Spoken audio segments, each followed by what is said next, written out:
Hi, I'm Ivor Macfarlane, service management professional, DevOps consultant, evangelist, author, trainer, that kind of thing. I hope you can join me on Thursday, the 22nd of July at 6 p.m. BST at 12 noon Central Time.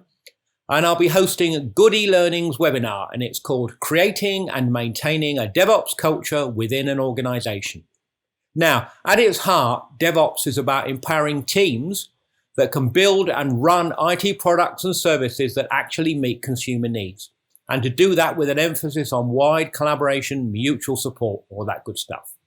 So in this 1 hour long webinar, I'll be covering how when you adopt a DevOps approach, it will affect other parts of the organization, not just IT, from HR through to finance and the customers, of course. We'll give some insights on how you create self-contained, empowered teams that actually do foster decision-making. And we'll look at the importance of shared goals and, critically, the absence of blame.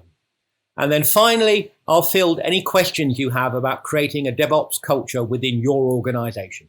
So I look forward to seeing you there. I hope we'll have a good conversation. Thank you.